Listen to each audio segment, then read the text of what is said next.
All right. Steve Spiker is out there. I believe we are live. Today is Tuesday, and I'm Thomas Dimitrovich, and we're coming live. I am basically broadcasting from, again, a hotel room here in Las Vegas, Nevada. But I want to take a look at what's going on out here at the NFPA annual meeting here in Las Vegas, Nevada. We're going to take a look at what happened yesterday at the electrical section meeting. We'll talk a little bit about some of the debates and discussions that occurred, where the electrical section ended up, what is the electrical section, can you join the electrical section, all that jazz. And that little review and discussion is going to start right now.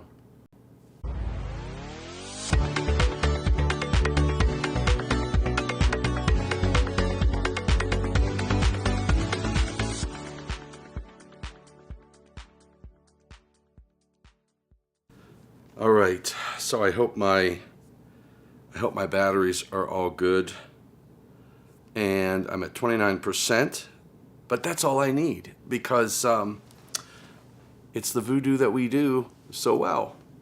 So yes, I am here at the. Hey Steve, thanks for joining us. Hey Willie Snyder. Yes. We are here at the NFPA annual meeting, and I'm hoping to go live at some point during this week with some other people. It's just there's just a lot going on. It's absolutely insane. There are so many different presentations being made, meetings going on outside of even those presentations, a lot of discussions, and all that jazz. Hey, good morning. Don Gannier, good to see you online, buddy. So I'll give you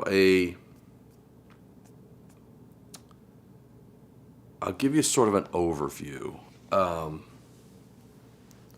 some things that, so first of all, let's do this. Let's just talk about real quick, man, I got emails coming in from everybody. Let's just talk a little bit about the process.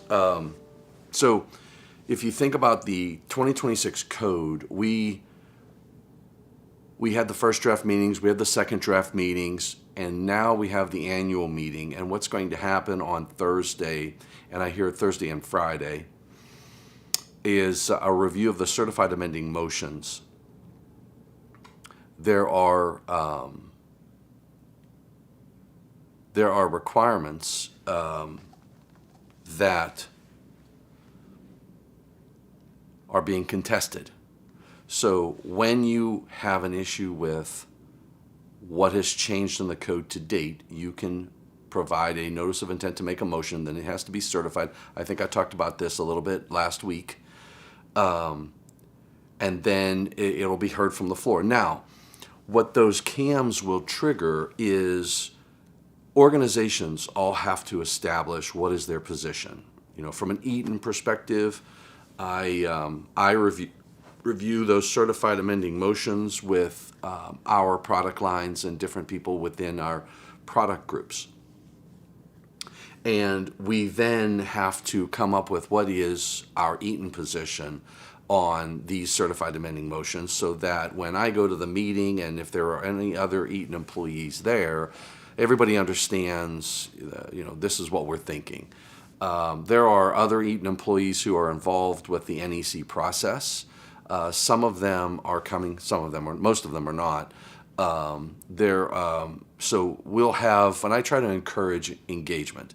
I try to encourage, and I would encourage everybody out there, that if you get a chance to go to the annual meeting, to stand at the floor, listen to the arguments and the debates on these certified amending motions. This is like one of the last opportunities to have a technical debate on the requirements that are being reviewed. So I keep getting texts. I'm going to put this on stun. So to be a part of the process is really a good thing, because you get to, not only do you get to hear the arguments on the floor, but if you come a few days early, there are a lot of people in the hallways and sitting around doing things like what I'm doing, talking, working with customers, working with their colleagues back at the office. I've got reports I've been doing. I'm working out of the hotel room this morning, but then I get over to the conference area, and there's just, I mean, you walk down and there's just everybody here. It's just unbelievable. It's like a big homecoming. But in any case, all of the organizations are going to establish their positions, and then they'll vote on them at the at the technical conference. But before that, we have what we call, hey, David, greetings and salutations. I'm not a fan of 625.4. 625.4. Well, I'll tell you if it. Okay, so let me just finish this thought process, Willie, and I'll tell you if somebody has brought that up for public debate yet. So what will happen is the electrical sections. There are various sections within the NFPA family. The electrical inspector section. There's a healthcare section. I believe I'm a part of the healthcare section and the electrical section. These sections will meet at this annual meeting. They also will have some meetings virtually. I know our electrical section plans to have a February timeframe meeting where we'll pull all of the electrical section members together and the executive board together and talk about the future of the electrical section. And I'll give you a little overview of what we discussed in our executive board meeting, and then what happened at the electrical section meeting yesterday. So both of those happened yesterday. We had the board meeting at 12, and then we had the section meeting at 4, I think it was 4 o'clock, something like that. So at the section meeting, Willie and others, we basically will, if you go to the section, we can establish an electrical section position on certified amending motions. So what we'll do at the section meeting where everybody is there, we start to have our debates. We start to have the discussions. If, for example, you want to seek support from the electrical section, meaning everybody in that room is a part of the electrical portions of the NFPA process, you will identify the CAM, and I'll give you an example. The way the process goes is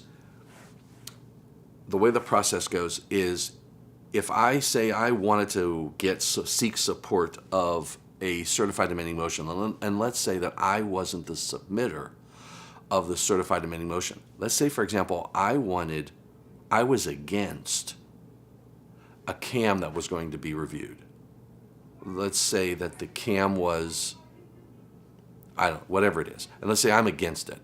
So I would write on a piece of paper the CAM number and my name, and I put it in a box. There's supposed to be a box. Well, what it was basically handed it to Jeff Sargent. And then Jeff Sargent basically shuffles them up. And if he had a hat or if he had a box, he would put them in a box and mix them up, and then they pull them out one by one, randomly. And so the way that works is whoever was the submitter of the CAM. So I may be against Willie's CAM, and Willie may want to make sure that the changes in 625.4 went in, because he loved 625.4. He was passionately in love with it, and I was against 625.4 changes. So let's say he put the CAM in to say we should have done this in 625.4, and I'm against that CAM. And if I put my name in the hat with his CAM number on it, when they pull that slip of paper, the first thing they're going to do is they're going to say, okay, this one wants to review, Tom Dimitrovich wants to review the certified amending motion that was 70-whatever, that was submitted by Willie. And Willie has the first option because he's the submitter of the CAM. So he would come up to the microphone and say, I want to make a motion to support my CAM. Now, that's not the position of me, and I'm the one who put it on the plate. But he makes the first motion if he's there. If he's not there, then I make the motion. And if he wasn't there, say Willie was back in Colorado and, catching some fish up in the mountains somewhere and enjoying life, and I'm against his CAM, and I look around the room and he's not there. I put that in the hat. They pull it, and I say I want to make a motion to reject, to not support the certified amending motion from the annual meeting floor. And then we have the debate. So either way it goes, we have a debate, and then we take a vote of the members present who have been a member for more than 6 months. And then we establish, or sometimes we don't establish, an electrical section position on that certified amending motion. It's very important to be strategic when you're going to do this, because you may not get what you want. You may find out, I may find out that I didn't want to support the CAM, and they vote to support it.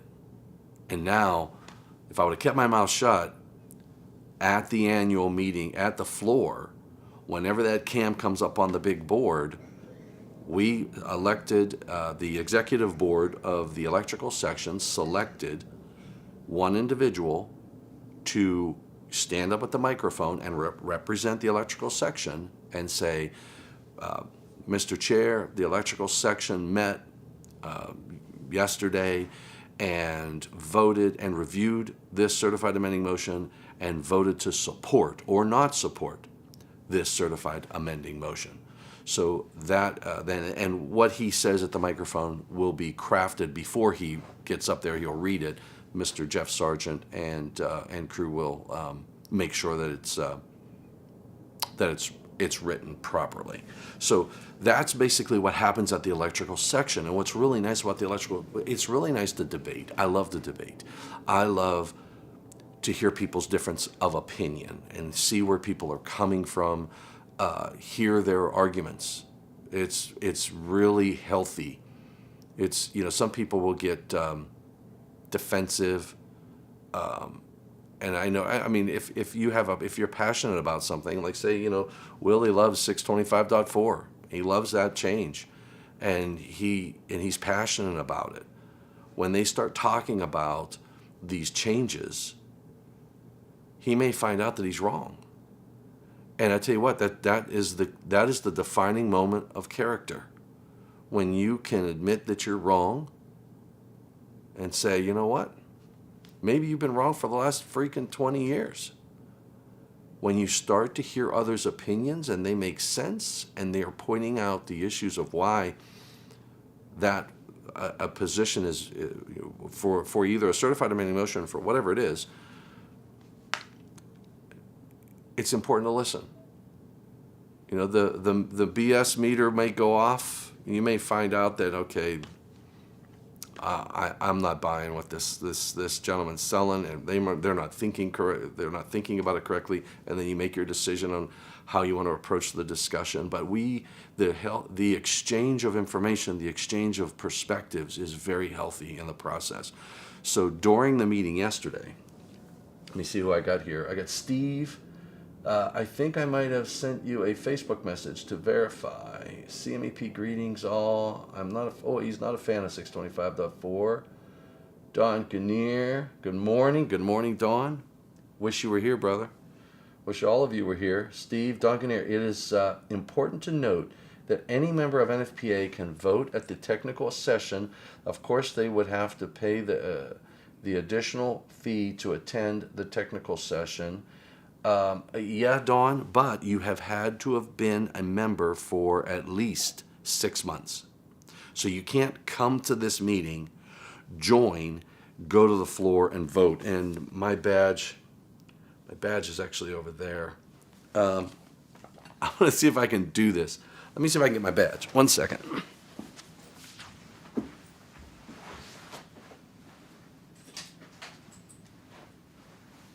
I'm going to try to do this without hitting. I did it. Okay, so when you come to the conference, you're going to get a badge. And if you have been a member for 6 months or more, your badge is going to have this up here that says voting. Okay? So I am a voting member at the technical meeting. I also get a thing that says electrical section and an NFPA committee member. Now, these ribbons are basically hanging on a wall, and they don't give you these ribbons. You go and pick these ribbons out yourself. So you just want to be honest. You don't want to say you're an NFPA committee member and you're not. Someone's going to ask you, which committee are you on, right? And then they're going to ask you questions, and then you're going to go, well, I guess I'm not really on that committee. But in any case, you have to be a member for 6 months or more, and you can vote at the annual meeting. Last cycle, my membership expired, and I didn't even realize it, so I could not vote. I could speak, I can argue, I can do all I want, all of those great things, but I just was not able to vote at the last NEC conference for the 2023 code cycle. But this cycle, I made sure that my membership was paid. I think there are 12. I'll tell you how many cams we got. So there were a lot of cams on 625 on electric vehicles, and I have a spreadsheet. I have a spreadsheet. All right. So, done. On 625, we have 624. 625, we have 1, 2, 3, 4, 5, 6, 7, 8, 9, 10, 11, 12, 13, 14, 15, 16, 17, 18, 19, 20, 21, 22, 23, 24, 25, 26, 27, 28, 29, 30, 31, 32, 33, 34, 35, 36, 37. What did you say? 37 cams on 625. On 625.4, I didn't see, you were going by 4. There was 1, 2, 3, 4, 5, 6, 7, 8, 9, 10, 11, 12. I got 12 625.4. And 625.4 is related to deleting the qualified person. During the electrical section meeting, drum roll please, during the electrical section meeting, I believe we did have, I think Tesla and ChargePoint were here. One of those guys, I think, called that one up, and it was reviewed. They wanted to basically remove the qualified person that did not get support by the electrical section. For a few of those votes that we had in 625, there was maybe 4 hands that went up to support it. So the 625.4, which is, I believe, the qualified person. Let me just double check. 625.4. How do I search? 625.4. Search. Bada bing. Yep, that's 43. 43. 625.4 is the qualified person. They the certified amending motions like 70-128 wanted to delete the definition of the requirement, and the requirement said permanently installed electric vehicle power transfer system equipment shall be installed by qualified persons. And there's an informational note to NEC 413, the standard for installing and maintaining electric vehicle supply equipment, or other ANSI approved installation standards. So all it says is permanently installed electric vehicle power transfer system equipment shall be installed by qualified persons. I'm not sure why anybody would be against it, but I can't remember the arguments that were made. For the life of me, I can't remember. I should have written it down, but I didn't. Because I was befuddled. I'm like, well, this one doesn't stand a snowball's chance of passing. So, and it didn't. It didn't pass at all. So 625.4. Michael Hofkin, hey, your name came up a couple times. I was talking to some people about our IEI News Lives, and I told them, I said, I can always rely on Michael Hofkin to look up on product standards. I don't know who it was. It wasn't Jeff Schmidt. I can't remember who it was, but I can't thank the UL team enough for engaging with the IAEI and what you guys and gals do for the electrical industry. So I really thank you very much.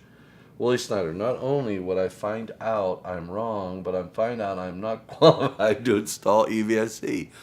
And you might not be qualified to install EVSE. You might not be qualified to work on a motor control center, but qualified to work on a residential panel board.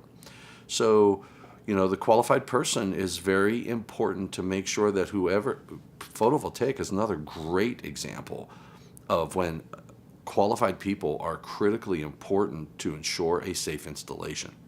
So, Don Gannier, yes, 6 months comes from Indian for Allied Tube that went to the U.S. Supreme Court because Allied Tube conspired to keep ENT out of the code and was successful for one cycle. Wow, that's insane. Hey, you're welcome, Michael. Thank you for what you do, buddy.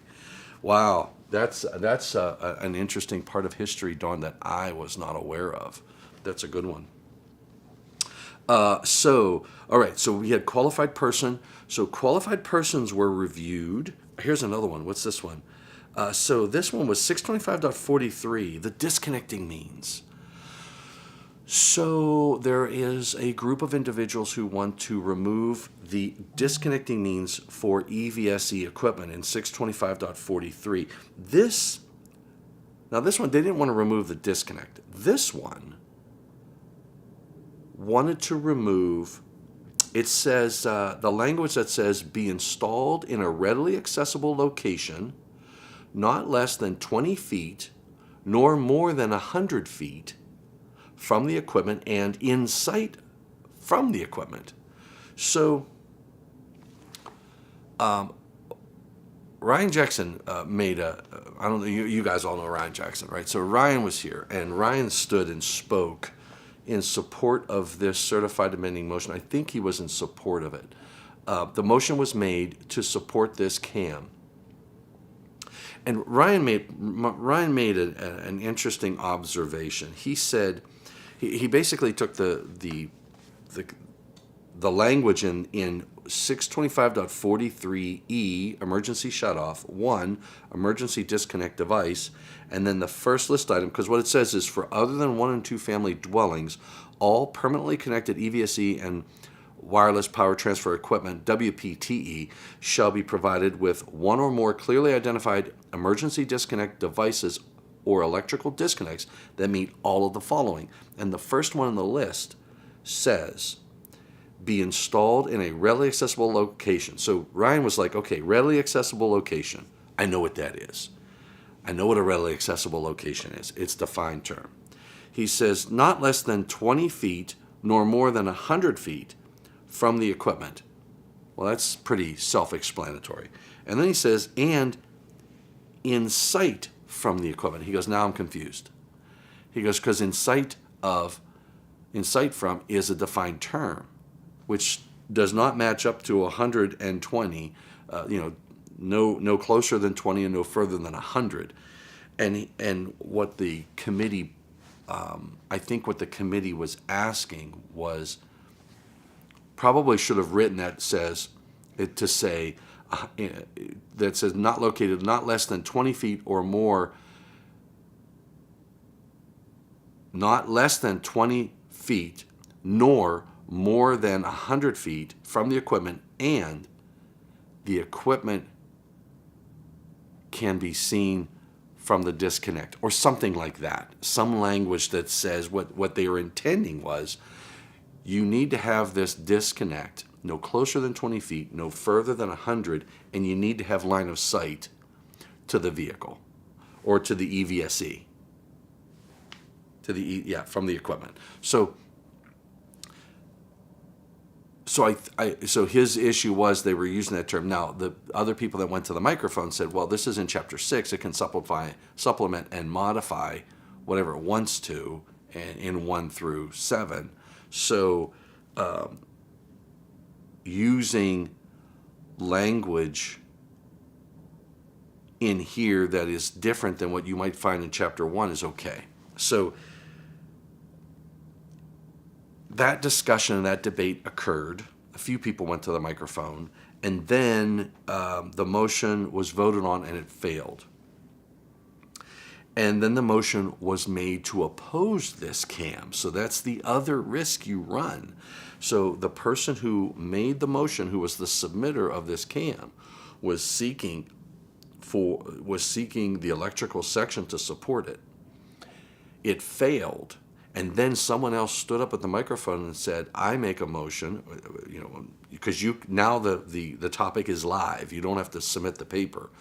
And he said, I make the motion for the electrical section to not support this CAM. And then a brief debate occurred, and now the submitter got the opposite of what they wanted. They were trying to get support. They actually got someone to stand up at the microphone and say, this was reviewed by the electrical section yesterday or on Tuesday or Monday at 4 o'clock, blah, blah, blah, and the electrical section voted to not support this CAM. So that's like not what you were looking for, right? Because now you've got another group of experts who are now saying, no, we don't agree with this guy. So now you've created a little bit more difficult time for you from the annual floor to make your arguments and get what you needed. So that's and it was a 26. There was only, so it was 26-16 vote. There were more people in that room, but that was the vote. I think it was 26 or 24. I think it was 26-16, somewhere in that ballpark. So 625.43 is not going to get electrical section support from the floor on Thursday or Friday, whichever day they end up meeting. All right, what do we got? Emergency disconnects. Emergency disconnect is wonky.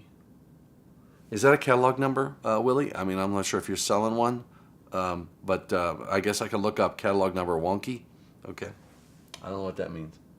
Don Gannier, the whole emergency shutdown for EV is very poorly written.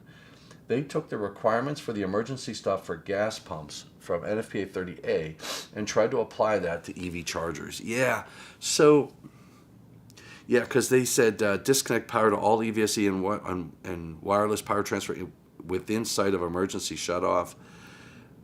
Be marked EVSE emergency disconnect, and warning electric vehicles will remain energized in accordance with 110.22a. Be a manual reset type, and then it says disconnect all ungrounded conductors of the circuit. So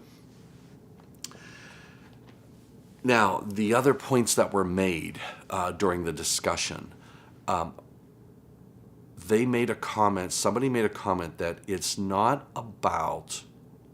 Somebody did make that comment, Dawn. I remember them bringing up the issue that the requirement was made to align with gas vehicles, and electric vehicles don't have the same issues. I think it was the argument that was made. But a counter argument was made, and I remember someone saying that you're going to kill power. Yes, the battery has electric on board. Killing power is not going to stop that electric, but it won't also add more fuel to the fire. I was trying to say, I don't want to say more fuel to the fire, but in this case, it's electricity to the fire. So you're just bringing one more source out of it. Because I know people have made the comments that, look, there's a battery on board, and an emergency shutoff, what's it going to do for you because there's a battery on board? But I guess cars have fuel tanks too. So shutting off electricity and maybe a fuel pump and all the other good things, you have the same type of situation. So I don't, I understand your point, Dawn. I understand these are two different beasts. But 26-16 says it's not going to get support from the floor, from the electrical section at least. David Engelhardt, what happened to the EV charger receptacle being required to be listed for EV charging? Ooh. Okay. David. I'll tell you something on this one. So Ryan Jackson brought it up. And what I love about this section, here it is. Okay. So I think this was Ryan's certified amending motion. And he stood up and he said, there's no UL standard for these products on the market, and there's no product on the market, so we can't meet this requirement. And he's not incorrect. And I stood up and I said, I agree with what Ryan's saying. There is no standard. There is no product on the market. Now, Article 90 gives us an avenue for when there's a requirement for something when the product doesn't exist, right? You go back to the previous language. But the previous language is not enforceable at all either. The existing language of this section is not enforceable. And I'll tell you why. In my opinion, it says a non-locking 3-pole 4-wire grounding type receptacle outlet that's rated 125 to 250 volts. I've never seen a non-locking 3 or 4 pole receptacle outlet. I've seen a non-locking 3 or 4 pole receptacle. Like you just said, what happened to the EV charger receptacle being required to be listed for EV charging? Well, the requirement wasn't that the receptacle had to be listed. It was the EV charger, the EV receptacle outlet had to be listed, which makes no sense. The receptacle resides, and I don't list an outlet that way. So the existing language, I know how we enforce it. I think what we do is we say, well, I know what the panel meant. But if I wanted to get real, be a real pain in the rear end, I could say it's not what it says. There is no such thing as a non-locking 3-pole 4-wire grounding type receptacle outlet. No such thing. I can't enforce it. So I'm going to do whatever I freaking want to do because the language isn't right. So, but in any case, Ryan's CAM was supported from the electrical section. It was a close vote, I believe, but it was supported. So we'll see what happens at the actual floor vote meeting, but the electrical section is going to stand up and say they support that certified amending motion. So, but Dawn, take a look at the language in 625.44. It says a non-locking 2-pole 3-wire grounding type receptacle outlet. It should just say receptacle, period. Not a receptacle outlet. Because a receptacle outlet's a defined term, and a receptacle outlet is defined as, if we go to outlet, if I go to Article 100, and the receptacle outlet is an outlet where one or more receptacles are installed. So when I say I have to have a 4-pole receptacle outlet, it's an outlet. I don't have that. It's an outlet. It should have just said receptacle, period. Anyway, that was a good discussion. It was fun. I don't know of anybody. Some people will, you have to wonder sometimes, do you fix it via TIA? There's no emergency nature because I don't think anybody is enforcing it or not enforcing it because it says receptacle outlet, but it is what it is. All right. The EV charger already shuts off on its own. The EV charger already shuts off on its own.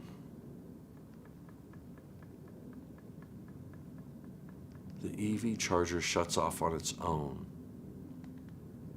I'm not sure if I understand that, Willie. So if I want to kill power to an EV charger and I put an emergency shutoff, that doesn't mean that there's a problem. It just means that for some reason I need to kill power to the electric vehicle charger, and you're saying it shuts off on its own. Is it like an Alexa where you just say, Alexa, shut the EV charger off, and it shuts off? That's what they should have. They should have a requirement in the code that says all of this equipment should have, like, we should call it Willie. Should have a Willie. And you should say, Willie, turn that EV charger off. Or, Willie, turn the lights on. And it does it. And it has to be audibly heard from at least 100 feet with background noise of 60 decibels going on. That would be a good test criteria. What do you think? You think that would work, David? Would you accept that one? David says, perhaps it should refer to the receptacle device that the EV charger plugs into to be listed. But that seems to be a moot point. Yeah. So here's what I think. We know for a fact. So here's what's going on. What they're using for these EV chargers, because it's a standard receptacle, not a 20 amp or 50 amp. I mean, we're talking the bigger stuff, the 60 amp, 30 amp, all that good stuff. They're using receptacles that have been designed for dryer circuits or for welding. Those are not designed for the continuous duty use that an EV charger exposes the equipment to. So the challenge that we have is we're using products that weren't designed, intended for those applications, and what we're seeing in the field are these receptacles are melting. I mean, it's a fact. So the product standard needs to change, and I believe the code needs to change to require a listed product. Now, I'm on the fence in regard to saying, hey, this product needs to be listed for EV use, because I know it's going to come. It has to. It's going to solve a problem. If we don't have it in the 2026 code, that means the product will be available at maybe in 2026, maybe in 2027. I don't know when it's going to be available because the standard has to be developed and then the product has to be developed and delivered to the industry. But somehow I think that the code, I don't have a problem with the code requiring a product to be enlisted and there is no product on the market, because then you just do what you did yesterday, right? I mean, you would do what you did yesterday. It may happen with medium voltage equipment.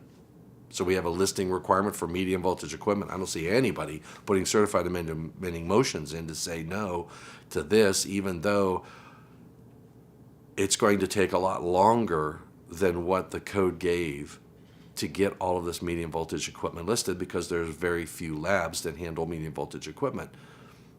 But if there's no listed product available, then you're going to do what you did yesterday. So I don't understand the big deal with the EV charging receptacle. If the standard is being worked on, manufacturers are going to deliver. I don't get the oh my God, now you can't use a receptacle. I just don't get it. Voice control. Then there would be no EV chargers running in many areas. That's the truth. The receptacle for EVs failing is a failure of the product standard, as the testing requirements in 4898 tests are at rated current continuously without excessive temperature rise. Is a failure of the product standard as the testing requirements in 4. And that's why you need different, and that's, there is a new standard that's going to come out for that. So we're going to have a new product standard, and we're going to have a new solution that is built for that application. And I think what we're doing, you're seeing this on a lot of different products anymore. You're seeing it on a lot of different products anymore. We're using products that were not originally intended for these new types of solutions that are on, and applications that are on the market. And we need options. So we need new product standards to be developed, and we need new products, specific products on the market, and then you need a code requirement that says, hey, you better use this product for this application, because that's what the codes is supposed to do. So, all right. The other big one, and I know everybody wants to talk about it because I think Willie's the one who put the proposal in to require GFCI protection on EV outlets. Thanks to his proposal, we have 625.54 was debated because there's some certified amending motions specifically around GFCI products being compatible with electric vehicle charging equipment. So the issue that you have is really in 625.54B1. 150 volts or less to ground has all outlets rated 150 volts or less to ground installed for the connection of electric vehicle charging shall have GFCI for personnel protection. What they did in other areas within 625.54 was they gave an allocation for the special purpose GFCI. They didn't for this B1. They just said a GFCI. And my gut tells me that the Code Panel 12 probably was not aware that there is a Class C GFCI available on the market that is compatible with EV chargers, because the Class C GFCI has a 20 milliamp pickup. It operates and functions very similar to the electric vehicle charger. So, so the solution that would be compatible needs to be in there. Now, unfortunately, we don't have language. The ACBMA is putting in a TIA to permit the use of a special purpose GFCI for that application. But these cams from the floor all seek to either, there's three different groupings. I would put them into three different categories. One says to send the entire 625.54 back to the previous edition. The second grouping says just delete 625.54B, which wouldn't make sense because then you would have a 625.54A for cord and plug connected, but no B. But in any case, I guess it's possible. The second one says to, the second group of cams says to delete B. And then the third group just says to delete B1. So if I was going to negotiate to a point where neither party was happy, I would say deleting B1 would be it. But I like the TIA that the American Circuit Breaker Manufacturers Association is going to submit, or has submitted, to provide the permission to use a Class C special purpose GFCI for the B1. That provides an option that would be compatible. And in fact, if you talk to some of the EV manufacturers, they'll tell you their only concern, which I think is a valid concern, even if you had a special purpose GFCI upstream and you had the EV charger, what they don't want is the special purpose GFCI that's in the breaker or in the panel board or in a relay upstream somewhere, probably behind locked doors, only accessible to qualified people. There's that qualified person note again. They don't want that one to trip first. They want a coordinated solution so that the EV charger is taken offline. If there's a mistake made at the charger, a problem with the equipment, you want the EV charger to trip and not the upstream. So you want that coordination. And that way it can be resettable. And their argument, I think it was Tesla, the gentleman from Tesla said to me offline, he goes, listen, he says, this is what's going to happen. You're going to go be out in Timbuk 4 somewhere. It's going to be 2 below zero, and you need to get a charge, and you plug your vehicle in. If there's a ground fault and it takes out something that's not accessible and it's 2 o'clock in the morning, you're stranded. That could put lives at risk. And I can't disagree with that. I wouldn't want to be stranded. I probably won't have an electric vehicle in my lifetime, but if I did, if it was a gas station, I would not want to be stuck without fuel.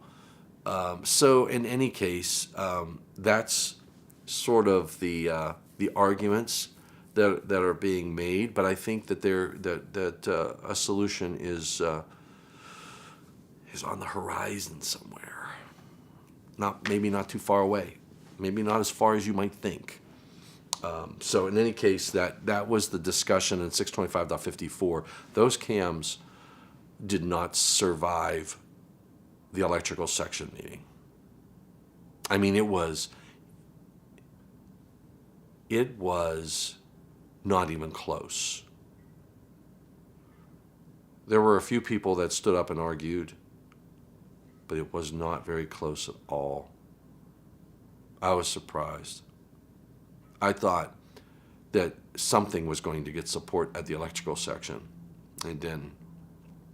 So we'll see what happens from the floor, but I feel confident that we're going to have something that works,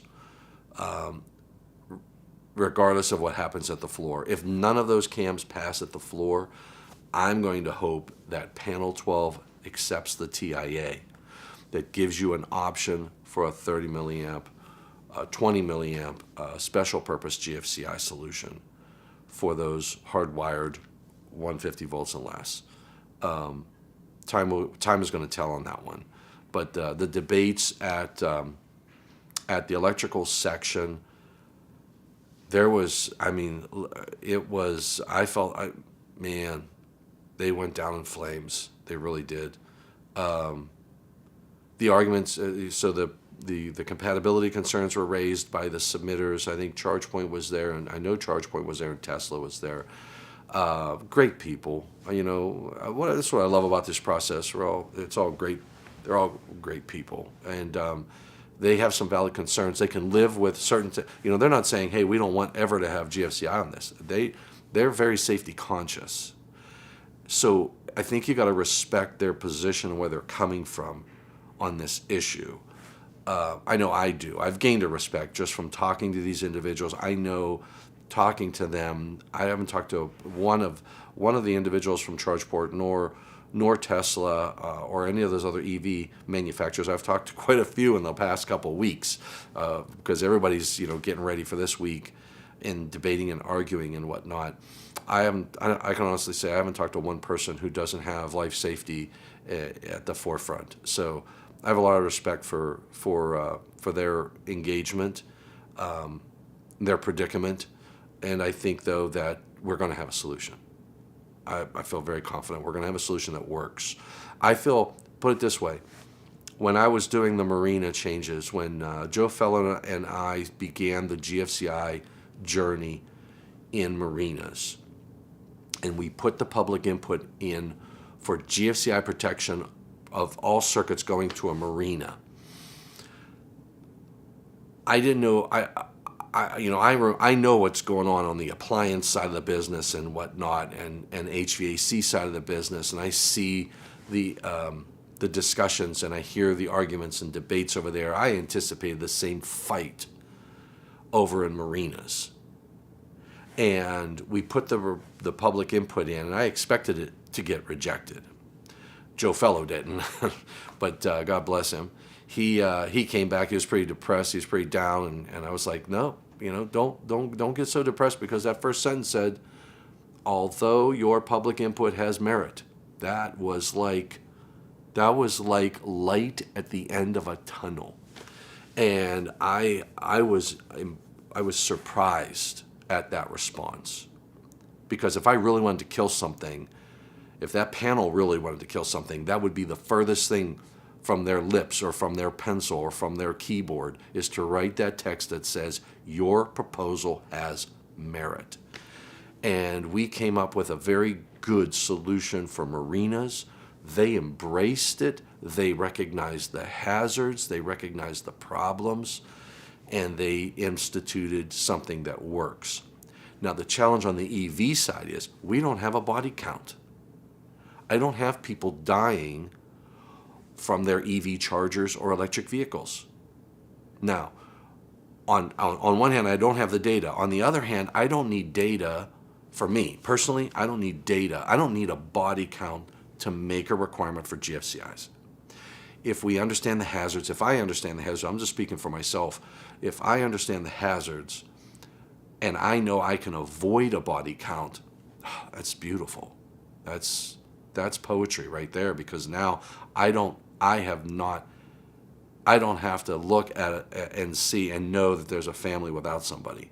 So I think that there are people that look at these solutions and say, something could happen. Car could hit that charger, anything could happen. And if it does, we need to provide protection. But when I talk to the Teslas of the world, the charge points of the world, and others, they're not sitting there saying we don't want GFCI. They're saying we need something that is compatible, that addresses other safety concerns. And I can respect that. So I think we're going to get a solution on the market. I think that these codes and standards are going to ferret out. Everybody's positioning and arguing and feeling passionate about their position. I love the passion. You ought to have seen the passion in the room during our electrical section meeting. It was awesome. It was absolutely awesome. So anyway, Don Gannier, my point is that, Freddie B, eliminate the allowance for a receptacle. Oh, Fred, that's another good point. Should we just require all EV chargers to be hardwired? Is that what you're saying? That's an interesting perspective. Very interesting. Most of the medium the receptacles for EVs failing. Okay, we saw that one. Most of the medium voltage products I have worked on were under engineer supervision and third-party inspection. Yeah, Willie, that's a lot of the arguments and debates about not requiring the listing requirements, and we do a lot of tests. I know on our medium voltage equipment, man, we do a lot of testing on it. So Willie Snyder says, I thought all my public inputs were going to be resolved. Nope, see that, really? You wanted it, and you got it. So that's a good thing, and I appreciate you making the proposal for GFCI protection of electric vehicle charging equipment. That was a bold statement, and it just tells me that, look, you're out there worried about electrical safety. You don't need a body count like I don't. So I appreciate your effort, and you know what? We got something for you, so that's a good thing. Don Gannier, my point is that existing standard tests for continuous use at full load and receptacles fails the temperature rise is excessive. Fails if the temperature rise is excessive. There should be no issue with listed receptacles used for EVs. I think I don't want to disagree with you, but I think we know something is failing, and we know we have listed product failing. So I think that maybe there's a system issue, and I know the NEMA group has been reviewing this, and that's why we don't have a standard yet, because we're trying to formulate what all needs to change. Obviously, something needs to change. I'm not sure what all needs to change. Freddie B, don't quite understand safety concern for EV charger that would necessitate GFCI if the unit is direct wire.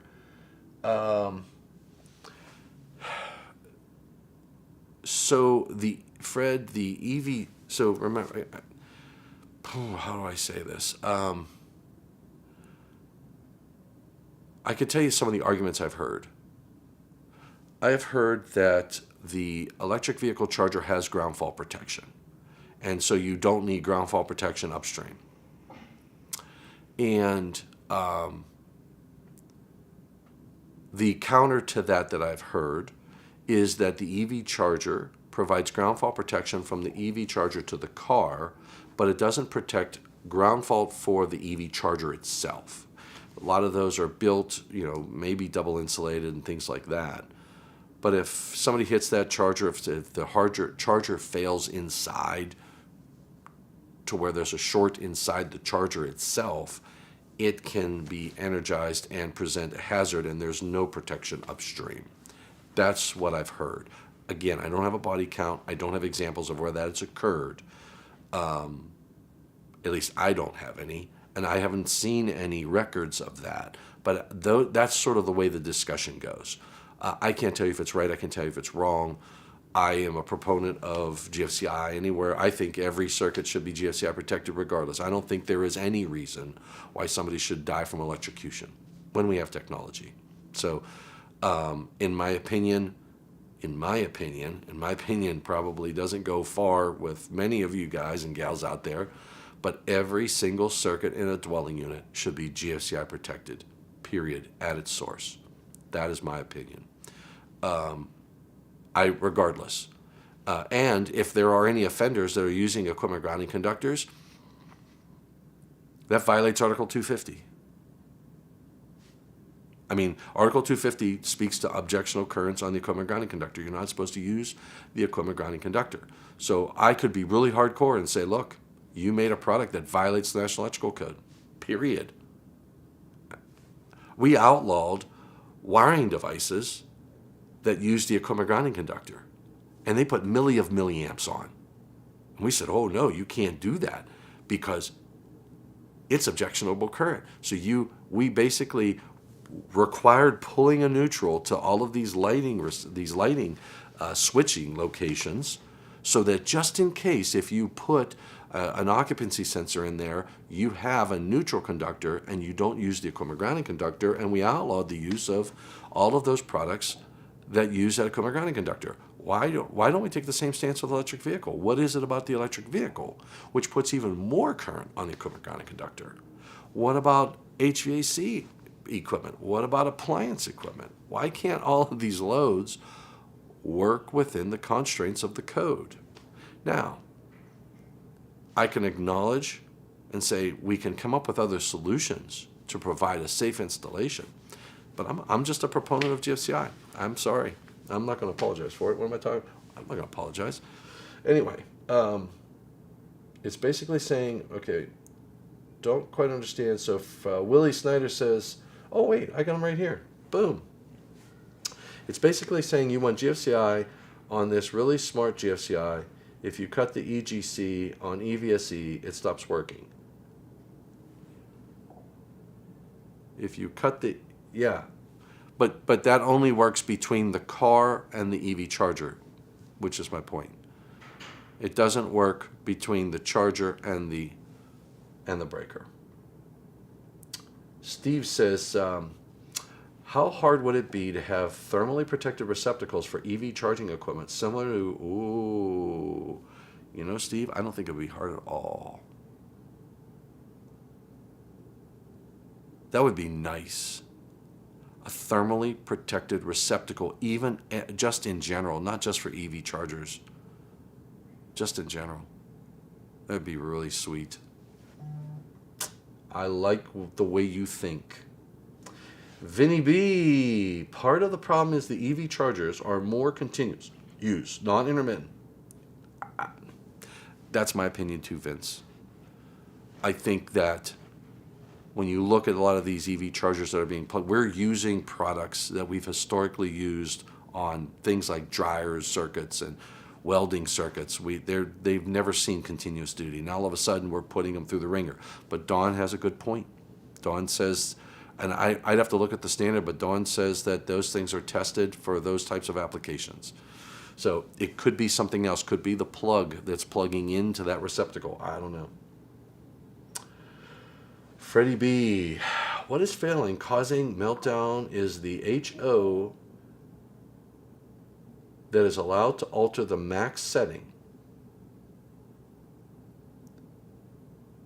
That most of the cheap EV chargers are owner commissioning, and they set it, and if it's not charging fast, oh, so you're saying changing the current in the, I'm wondering, I don't know. That's a good question.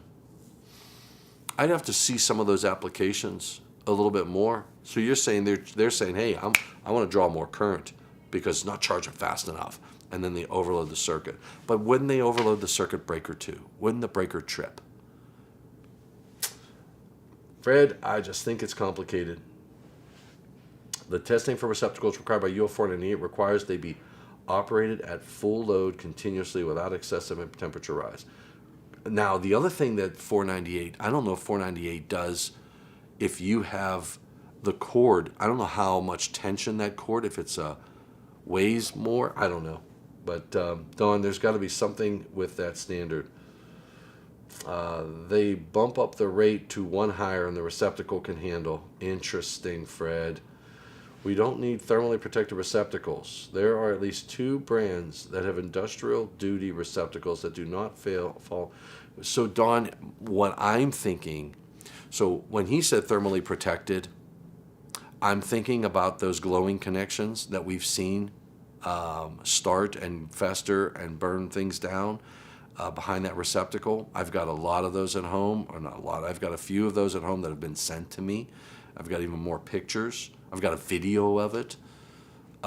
If you had a thermally protected receptacle just in general, you could eliminate all of those glowing connection issues.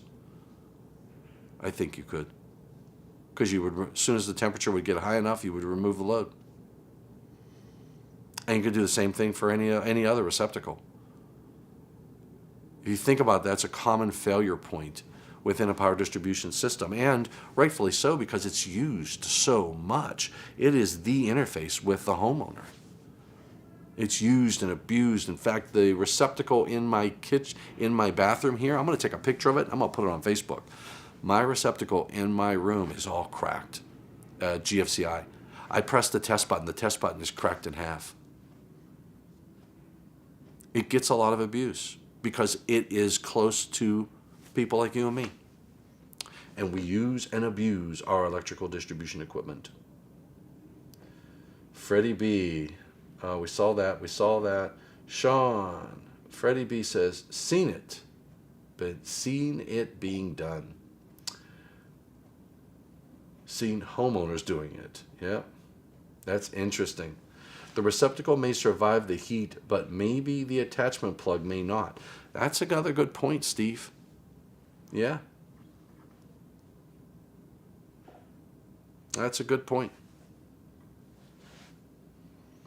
As the ChargePoint certified installer, oh, excellent, Fred. I set the change rate and the HO has no access to change. Nice. So Fred is a certified installer.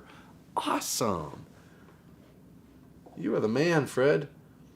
Vince says, or properly torque. Oh, yes, torque. That's that glowing connection. Willie says, I know on Tesla they have thermal sensors in the car plug. Ah, that's it. Oh, man, could you imagine that? That's nice. There's so much we can do with technology. Willie, there's so much we can do with technology. We don't need to have all the electrical issues that we have today. But here's the problem. We can make the products. No one's going to buy them because they'll probably be more expensive. And if you put them in the code, states don't adopt. So we have solutions on the market today. We just got to use them. That's all. Forget about the code. Forget about the stand. Forget about codes. Forget about the installation requirements. Take technology and put it where you need it for the sake of saving your life or other people's in your house's life. That would be perfect, wouldn't it? Utopia. Don Gannier, there was a proposal for thermally protected receptacle, but it required upstream GFCI protection and excessive temperature created a 20 milliamp ground fault. Nah. You know what? Here's what I think, Don. Here is what I think. I think that you don't specify. That is one solution. If a manufacturer says, this is how I'm going to solve this problem, I'm going to generate this ground fault current when I see this, and it's going to trip the GFCI, and for you to meet the code, you have to do that pair, and you probably have to have labeling. That's one solution. Someone else may come up with a much simpler solution. That would be very attractive, wouldn't it? So you don't want the installation requirement to you just want to say this has to be protected thermally. You have to provide a listed thermal protection device. And the standard would govern the various performance criteria. And if a manufacturer says, I need to pair these two together to get this done, and they put it through the standard, then that's a listed system. Then you can install that. Another manufacturer might say, I don't need that upstream breaker. I'm going to do it this way. And you install this. Now, the person who has the lowest cost solution that meets the product standards is probably going to win. At Steve, a thermal switch closed the resistance to create the ground fault. Yeah. Wow. Beautiful. Well, I know we're over time. I've got to go meet some people at, I think, 11 my time, which is in about an hour. I've got to finish some work here at my desk, pack my bag, and head over to the conference. So thanks for joining in today. I really appreciate everybody who joined in and the dialogue. The dialogue is great. What I'll do is I will do another report. I probably will be able to go live Friday at some point. I should be able to, and talk about what happened at the CAMs. I might do that for an IAEI News Live. And stay tuned. I'm taking my camera with me and my tripod because I never know who I might be able to get to go and record some things with us or go live over in the tech session. So I'm carrying my bag with my camera and all my tech just in case I have the opportunity to set up and capture some really good information from people. I've already talked to a few people at NFPA. We're going to get, can't remember his name now. We're going to get him to talk about NFPA Link and some of the great things that are happening with NFPA Link. I saw Donnie Cook here, my mentor, and a few other people. So I'm going to try to get some people to engage and share what they can, because when you're all together like this, carpe diem. So, all right. Thanks, Steve. Thanks, Vince. Don Gannier, God bless you. Love you, brother. Freddie B. I will give a shout out if that'll happen. I will definitely do that, Fred.